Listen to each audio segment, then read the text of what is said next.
আপনাদের যাদের গরু আছে, শুধু যে গরু পালতেছেন, বছর বছর বাছুর নিচ্ছেন, আর বড়লোক হয়ে যাবেন এই চিন্তা করতেছেন, তারা এইসব চিন্তা বাদ দেন। গরুগুলোর আগে যত্ন নেওয়ার ব্যবস্থা করবেন। যদি গরুর যত্ন নিতে না পারেন, গরু পালাই ছেড়ে দিতে হবে। কারণ গরু হচ্ছে শৌখিন প্রাণীর মতোই বলা চলে, আবার মানে জঙ্গলি প্রাণীও বলা চলে। এদের আপনি যেমন হচ্ছে জঙ্গলিভাবে পালতে পারবেন, আবার চাইলে পরে আপনার হচ্ছে ওদের শখের বশে মানে অনেক বিলাসবহুল জীবন দিয়েও ওদেরকে পালতে পারবেন। এদের যদি আপনারা যদি সঠিকভাবে যদি পরিচর্যা না করেন, যত্ন যদি নিতে না পারেন, দরকার নাই, গরু পালার দরকার নাই।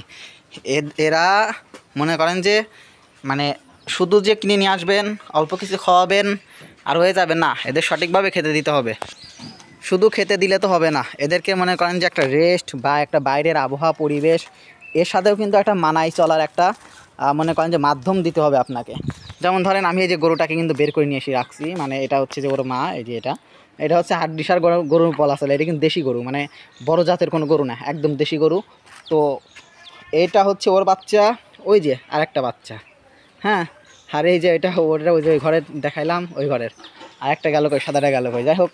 তো এদের শুধুমাত্র যে ঘরবন্দি করে রাখবেন এমনটা না, মাঝে মাঝে কিন্তু একটু বাইরে টাইরে নিয়ে আসবেন। ওরা দেখবেন বাইরে যখন আসবে বাচ্চাদের মতো করে ওরা আচরণ করবে, একদম ঠিক মানুষের বাচ্চাদের মতো আচরণ করবে। এইটা শুয়ে পড়ছে, এটা শুয়ে পড়ছে, দুইজন গলা জড়া ধরে যেমন শুয়ে থাকে অনেকটা সেরকম। ও ওর মতো খেলতেছে, এটা খেলতেছে, আর ওইটি খাবার চুরি করার চেষ্টা করতেছে। ওখানে বস্তার মধ্যে খাবার ছিল, ওটা চুরি করার চেষ্টা করতেছে। তবে দুইটাই শুয়েছিল এখানে, আমার মোবাইল নিয়ে আসছি, ভিডিও করা দেখছে, উঠে পড়ছে। মানে আমার চলে যাওয়া দেখে ও উঠে পড়ছে, আমি এখানে ছিলাম তখন হচ্ছে শুয়েছিল, তারপরে হচ্ছে এখন উঠে পড়ছে। এ বেটা তো খাইছে দাইছে, যে এখন আরামে ওর মা দেখেন হচ্ছে শরীরে দেখেন হচ্ছে হয়েছে, কিন্তু ওরে চেটে দিছে, ও ইটি করে ওরে আদর করেছে, ও আরামে এখন জাবর কাটতেছে।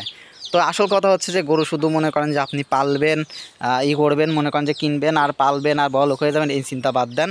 ওদেরকে কিন্তু আলো বাতাসের মধ্যে নিয়ে আসবেন সঠিকভাবে।